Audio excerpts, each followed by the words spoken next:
As China continues to expand its influence on the world stage and try its best to control events, what should the United States keep in mind from a policy standpoint? How is the Biden administration doing so far? We're going to talk about it today with none other than Gordon G. Chang here on Jimmy at the Crossroads, coming to you once again in partnership with the Washington Examiner. I'm Jimmy Sengenberger, and we're getting started right now.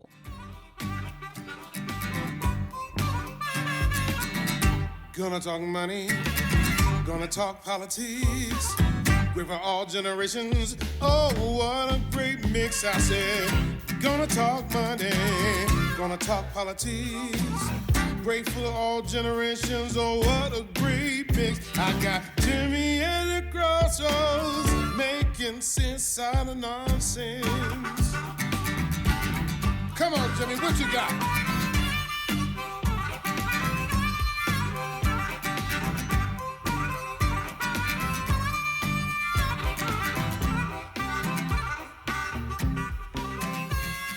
Hello, my friends, and welcome to another edition of Jimmy at the Crossroads. I'm Jimmy Sengenberger, your host for the program, once again coming to you in partnership with the Washington Examiner, and it is such a pleasure and a privilege to be with you today. As always, if you enjoy our content, please do like and share this video. Also, be sure to subscribe to the YouTube channel and to the podcast, Jimmy at the Crossroads podcast, downloadable off of the different podcast apps, including Spotify, Apple Podcasts, and Google Podcasts. We also encourage you, of course, to check out our friends and follow them at the Washington Examiner at washingtonexaminer.com. Today, we're going to dive into a very important issue on the world stage. Something that is critical when it comes to U.S. public policy and foreign policy and national security. Of course, I am talking about the People's Republic of China. Such a warm and fuzzy name, isn't it? And who better to talk about what's going on vis-a-vis China right now than Gordon G. Chang, who's author of several books, including most recently The Great U.S.-China Tech War, and he's a fellow at the Gatestone Institute, and joins me once again here on Jimmy at the Crossroads. Gordon, my friend, welcome back. It's been a while. Well, thank you so much, Jimmy. And by the way, look at this. Look at this. I love that. What have you got there? I have got the official Jimmy at the Crossroads mug. And it was a thrill because on March 1st, I got this in the mail. And because I collect mugs, this really was great. So thank you, thank you, thank you. Well, shall we cheers for a moment? Cheers, Gordon G. Chang. Yes. Thank you very much for sharing it, and I'm glad you like it. Oh, well, thank you so much. All right, Gordon. Well, it's so good to have you on. And, one thing that is so striking to me as we see the new administration of Joe Biden now go nearly into its second month of completion, I guess. What's so striking is the China policy from Biden that doesn't seem to be very tough on China so far. Let's jump right into it. What is your overall assessment of Biden's foreign policy on China so far? Well, I'm disturbed by a number of things, Jimmy, and especially those on the first several days.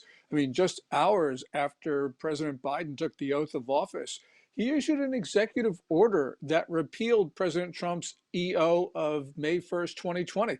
President Trump banned utilities and grid operators from buying Chinese-made equipment. In other words, protecting our grid from sabotage. And we only have to remember what happened in Texas to understand how it's important to have a resilient grid. And by the way, this is not a theoretical concern because China turned off the lights in Mumbai, in India, in October. So we should not be taking down those protections. So he's done that a number of things like this, where President Trump has issued orders or executed decisions which were important for protecting America. And Biden just said, look, he's not having it. And that really is an indication that Biden does not intend to protect us. I hope that he does later on, but right now it's not looking good. One thing that has been noticeable to me has been Biden's rhetoric about Xi Jinping, which has seemed way too soft, especially for this time in a presidency. Consider, for example, at this point with North Korea, President Donald Trump was already talking tough and acting tough.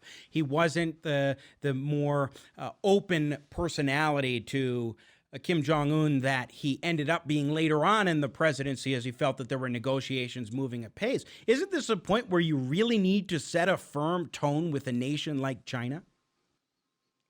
Absolutely, you have to. And the first couple of days after Biden took office, he was warmly recalling his meeting with Xi Jinping in Sichuan province. And then, of course, there was that infamous CNN town hall with Anderson Cooper, where the president, when asked about human rights abuses in China, talked about these as if they were just the result of different cultural norms. I point out to him, no American president can be sustained as a president if he doesn't reflect the values of the United States. And so the idea, I'm not going to speak out against what he's doing in Hong Kong, what he's doing with the Uyghurs in western mountains of China, and Taiwan trying to end the one China policy by making it forceful. I said, and by the he said he gets it. Culturally, there are different norms at each country, and their leaders are expected to follow. Well, first of all, it's not the job of the President of the United States to explain crimes against humanity and genocide, and certainly not in those tones. So this was, at least from I can remember, the most disgraceful performance by an American president about China. When you talk about Joe Biden's rhetoric on Xi Jinping and recollecting his past meetings and so forth, it's so strange to see an American president say those kinds of things to basically push away any serious discussion of, say, concentration camps of Uyghur Muslims in the heart of China, which is absolutely horrifying, especially if it's the president of the United States, not just unwilling to call him out, but basically pushing the issue aside, it seems. Yeah, and this was so different from the campaign because Biden during the campaign said he was going to be the human rights president. He was going to call out China on Hong Kong and Xinjiang. And he actually said that what China was doing in Xinjiang, the northwestern part of the country, was genocide. He called Xi Jinping a thug. And then he gets elected, he takes office, and the tone is 100% different. Now, that's not to say that Biden is going to continue this way, but he's got to change because right now, this is not going in the direction that the American people want. It's not going in a direction that will defend the U.S. Let's talk about some of the language used by the Chinese Communist Party. There's an editorial this week from the Wall Street Journal entitled "The Woke Chinese Communist Party," and they specifically talk about the use of language by the regime in China that is very much symbiotic with much of what the left says in America, the woke left. For example, saying in an editorial in the Global Times of China, quote, "Canada, the UK, and Australia, 3 members of the Five Eyes Alliance, have recently taken action to put pressure on China. They have formed a U.S.-centered racist and mafia-style community. They are becoming a racist axis aimed at stifling the development rights of 1.4 billion Chinese." The article from the Journal talks about how they are blasting U.S. Senator Tom Cotton as a neo-Nazi and extreme racist, and the Trump administration is an extreme, typical white supremacy government. What do you make of that kind of woke language being used by the Chinese Communist Party and their sycophants in their media to attack the United States and other countries using left-wing language? Yeah, Beijing has been doing this for quite some time, trying to divide the American people. And it's been doing this also in other countries, most notably Canada, raising the racism card. You know, if we go back for about 13 months, the propaganda assaults against the U.S. have, from the Global Times and also from the Chinese Foreign Ministry, have just been malicious and ferocious. This is just an indication of the inherent hostility of the Communist Party to the United States. And we need to counter this. I know that Biden doesn't want to, but on January 26th, he actually issued an executive order that actually parroted this xenophobic theme that we hear from China. about American actions being xenophobic, and actually going after the Trump administration. This is really wrong on the part of Biden. He should not be repeating the narratives of a country that is trying to overthrow the government of the United States. And let's be clear, because that's what they were trying to do. Both last year and this year, China has actually been going beyond the language you just quoted and actually inciting Americans to commit acts of violence. And that is more than just subversion, Jimmy. That's an act of war. There also seems to be a bit of a double standard here from a Biden administration standpoint and, say, from a major corporation like Disney, where they are trying to toe this woke line when it comes to how certain Americans are speaking out or acting in a way that they don't approve of. But when it comes to China, they absolutely will not speak critically about them or their use of language or how they conduct themselves. In fact, a company like Disney will bend over backwards. And just as a minor example, when they were promoting one of the Star Wars movies, they shrunk the character of Finn because he was black and the Chinese regime wanted them to. That is something that they would never do, rightly so, here in the United States. What is it about, say, the Biden administration, other politicians in Washington, when we're talking about companies like Disney, that makes them go after Americans for certain things, but not only let China get away with the same kind of things, or much, much worse, really, but abide their wishes and contribute to that sort of suppression? Yeah, this is really horrifying. And we've got to remember what China's actually doing. China is detaining millions in facilities that meet the definition of concentration camps. It's committing genocide, as that term is defined in the Genocide Convention of 1948. It's institutionalized rape.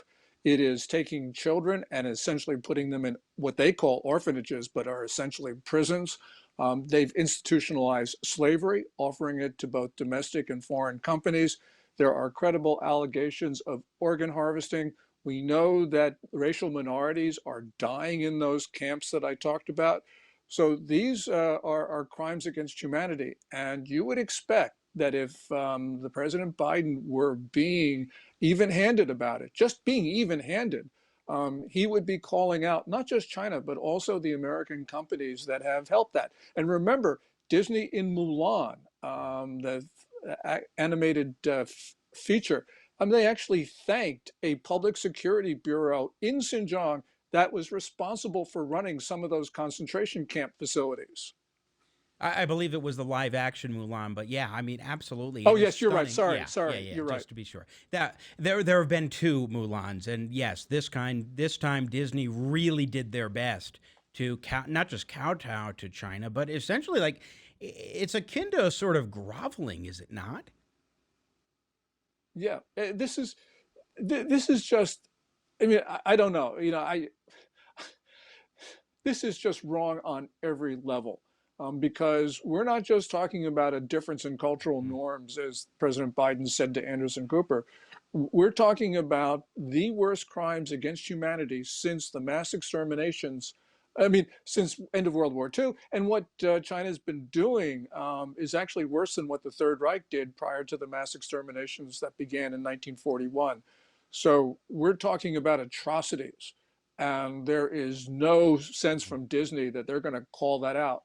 We have a whole bunch of NBA stars who talk to us about racism when they are actually directly benefiting from their relationships in China, and that use of slave labor. And I'm thinking of LeBron James and Nike, because Nike was making its shoes in a factory that looked like a concentration camp. And essentially, Uyghur women were there under conditions in which they were at least forced, and really actually looked like slavery. So I don't think that LeBron James has any role in talking to us about racism. Yeah, those who lecture us but will not lecture China, they're not to be taken seriously in that regard. Again, we're talking with Gordon G. Chang. He is Senior Fellow at the Gatestone Institute. He is the author of several books, including most recently, The Great U.S.-China Tech War. And one thing that is so important as well to recognize is what's happening vis-a-vis China and Taiwan and China and Hong Kong. And let's take each of those in stride and in turn, starting with the topic of Taiwan, Gordon Chang. What are we noticing there? Because there are increasing questions about what China might actually do vis-a-vis Taiwan.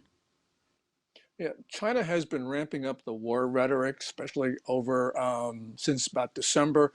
China is actually preparing for war. As of the first of this year, the National Defense Law of China takes away sweeping powers from the Chinese civilian government, hands it to the Communist Party's Central Military Commission, including the power to mobilize the entire country. Xi Jinping, the Chinese ruler, in January talked about the country having to go to war, being prepared to go to war, quote, at any second. And especially since January, almost every day, Chinese planes have been flying into Taiwan's Air Defense Identification Zone, which is considered to be a provocative act. They've also been flying on the east side of the median line that goes down the Taiwan Strait, also considered to be provocative. I think China's just bluffing, but on the other hand, countries that continually bluff and talk about war generally end up starting them. And especially if they think the Biden administration is not going to come in and defend Taiwan, we could actually see the start of hostilities in the Taiwan Strait. And of course, that could spread throughout the world as China's friends take advantage of the situation to cause trouble elsewhere. Let's talk about Hong Kong now. There have been trials underway of pro-democracy protesters under recent laws in China. How far do you think the Chinese regime is going to go here in terms of cracking down and then using their court system to do it? I think that they're going to go all the way, essentially making Hong Kong just another version of Shanghai, no longer a free city. Certainly, China has violated the pledges it made in the 1984 Sino-British Joint Declaration, which is actually a treaty. So these are legal obligations. With the national security law that China imposed on Hong Kong on June 30 of last year, they have moved to stifle and smother all dissent. And not only have there been these sweeps of democracy protesters being taken into custody, also Jimmy Lai, perhaps the most important democracy figure in Hong Kong, is probably going to spend the rest of his life in jail unless the United States or other countries can free him. So this is important for us because if China feels confident about what it did in Hong Kong, it will move on Taiwan and it'll move on other areas. So this is just sort of like a place where they're testing the Biden administration to see what we will do to stop China's very dangerous and provocative moves. And one thing to keep in mind, I think, about how China has operated over the course of the past year or so, Gordon, has been when we look at COVID, it seems to me that the Chinese regime used the COVID pandemic as sort of cover where everybody was paying attention to the pandemic over here. And meanwhile, they were making their incursions into Hong Kong, completely violating this treaty and cracking down on democracy and individual liberties in the city.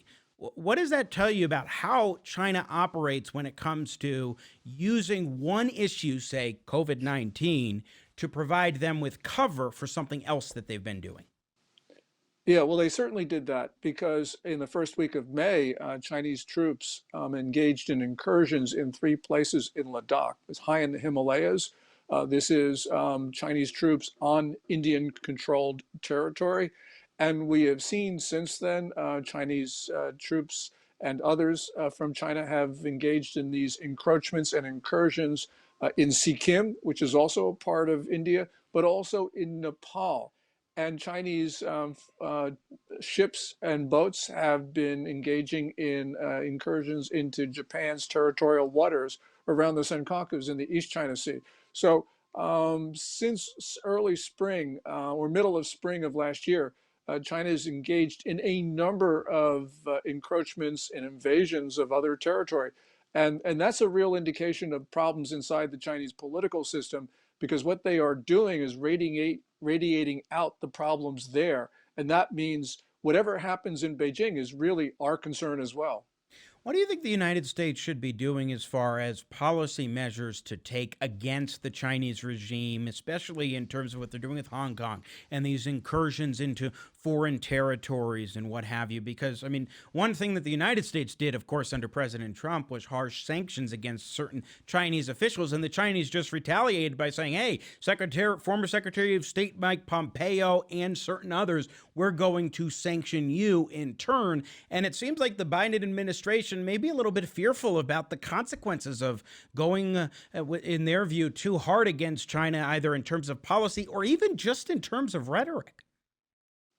Yes, well, we have, seen, especially over the last several weeks, the Biden administration, I think, take inappropriately soft measures and rhetoric when it comes to China.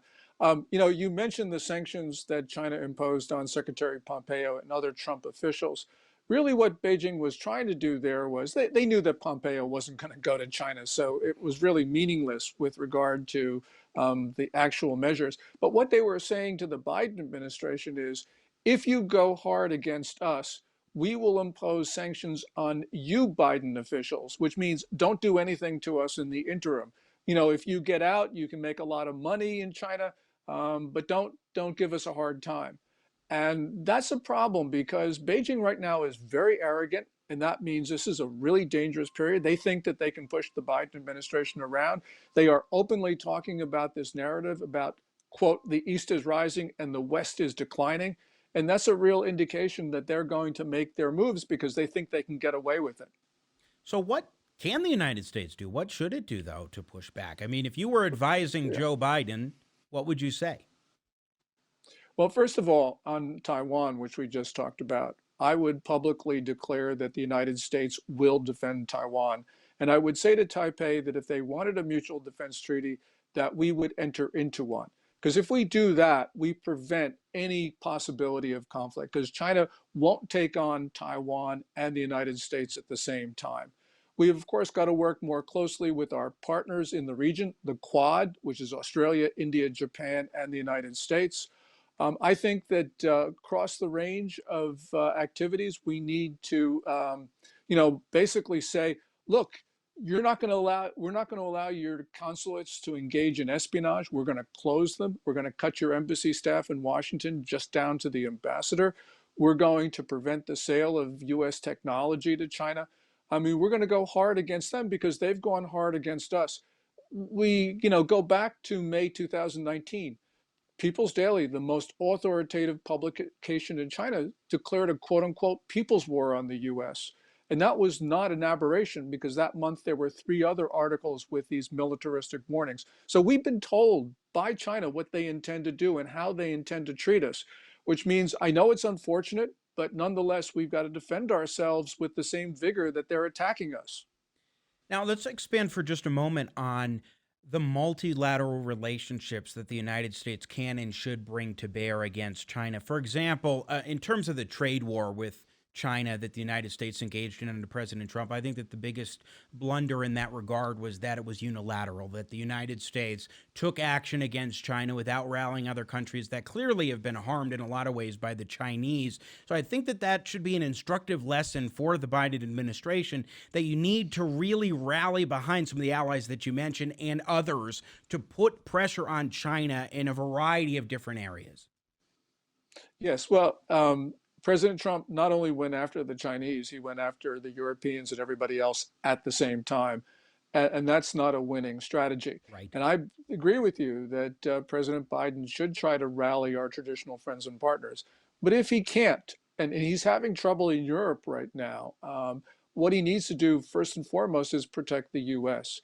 And those tariffs that President Trump imposed on China beginning in 2018, what we call the trade war, were imposed as a remedy for the theft of U.S. intellectual property. We know that China has increased its theft of U.S. property recently, especially with the attack on the Microsoft glitch. And there have been also the number of other instances recently of high-profile intrusions into American networks. So China's not stopping. And that means that the measures that we have adopted to prevent China from stealing our intellectual property have just not been effective. And as Director of National Intelligence John Ratcliffe wrote in December of last year, we're talking about a theft of $500 billion a year or so. And obviously, we can't afford such a grievous loss each and every year. Well, as you know, I have never been favorable to the China trade war. We both disagreed on that point, and I think that this is just proof that that particular strategy wasn't effective, and I don't think it ever was going to be effective. But of course, there are people who are concerned about China's rising economy, yourself among them.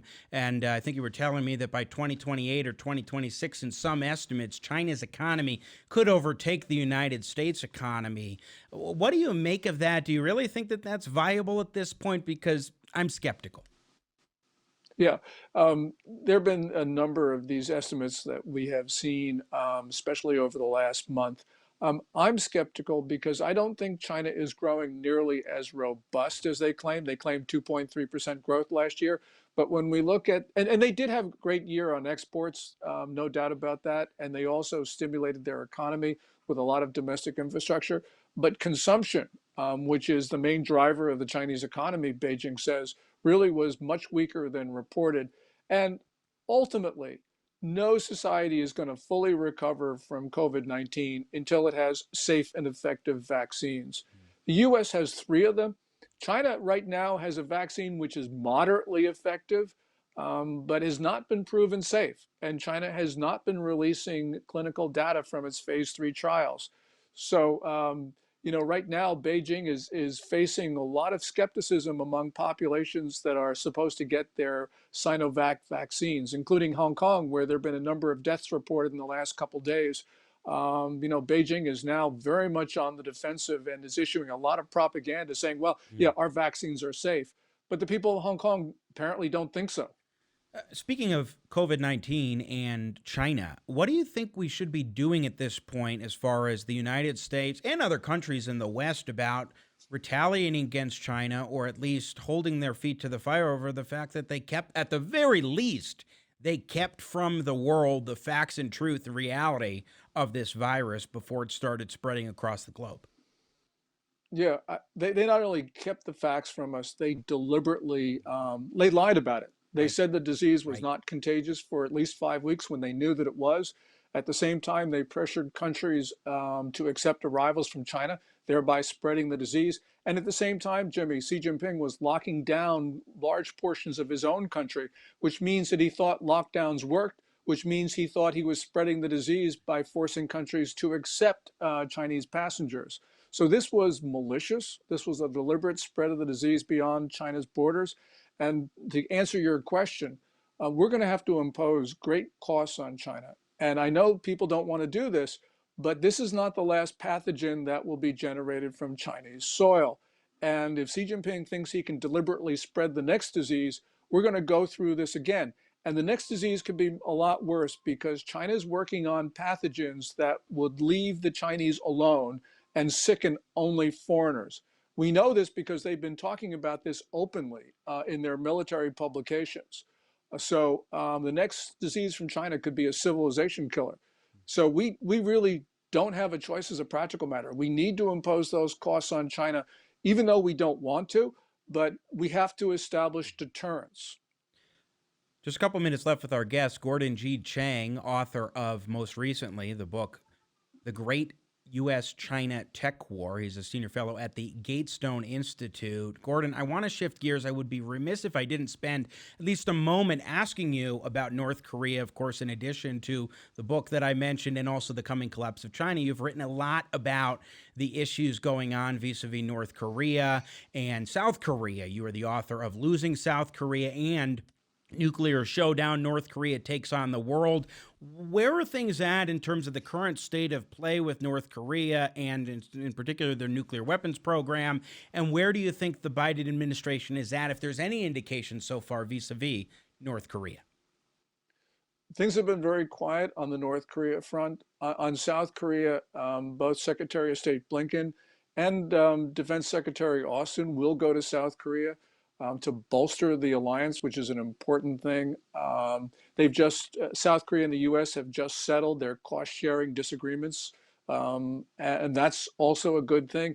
But the United States, and this is a North Korea issue, even though it's just South Korea. South Korea's President Moon Jae-in is very much a supporter of North Korea. So it's important for the United States to call out Moon Jae-in, not only for that, but also for taking down the institutions of democracy and pushing China and pushing South Korea towards authoritarianism, maybe even worse. So the United States needs to talk about this because there have been really very troubling developments internally in South Korea. And that is really, I think, part and parcel of our North Korea policy. If we get South Korea right, then I think Kim Jong-un will take notice and probably tread much more carefully than he otherwise would. Now, how does China fit into North Korea at this point in time? Because clearly in the past, they were very much calling the shots, but I wonder if the way in which President Trump approached North Korea might have changed that at all, or what's your take there? Well, right now, China's continuing to bust UN and US sanctions by supporting North Korea. And neither the Trump administration in its last year nor the Biden administration so far has called Beijing out on that. So we haven't seen any real diminution of support from Beijing for the North Korean state. And we need to do that because Chinese banks are back into the business of money laundering for North Korea. They run their transactions through New York. This is just unacceptable. Trump administration didn't do too much about that. It started to do something in 2017, dropped the effort, and we have to see what the Biden administration will do to prevent the Chinese from money laundering for the North Koreans on our own soil, nonetheless. So that's just unacceptable.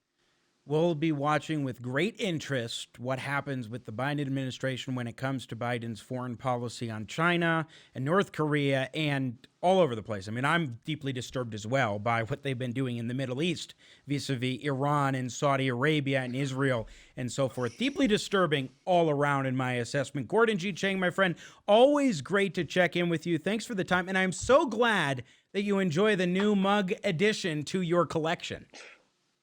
I am forever grateful, Jimmy, so thank you. Well, I appreciate it. Gordon G. Chang, thank you, my friend, and be well. Thank you. You too, Jimmy. Once again, Gordon G. Chang joining us here on Jimmy at the Crossroads, of course, Senior Fellow at the Gatestone Institute and author of several books. He always has very interesting things to say about China and Chinese policy. He and I haven't always agreed. We didn't really get too much into the trade stuff today, but we have disagreed on the trade war in terms of President Trump's approach overall to that policy. But I agree with Gordon in this regard, that Joe Biden, President of the United States, needs to take a firmer hand with China. He needs to hold them to account and not just talk warmly about the Chinese regime in certain ways, about Xi Jinping, all positively and glowingly. He needs to make sure that they are on notice for what's happening with Taiwan and Hong Kong and the Uyghur Muslims who are in literal concentration camps in the heart of China. It is patently unacceptable. We need a firm hand in that regard with the Chinese regime, and I completely agree with Gordon on that. How we approach it, though, is the key question, and he had a few ideas about that as well. Always appreciate a conversation with Gordon G. Chang, and I'm so glad as well that he enjoyed his mug to add to the collection. Well, that is it for us today here on Jimmy at the Crossroads. We will be back Thursday with another episode.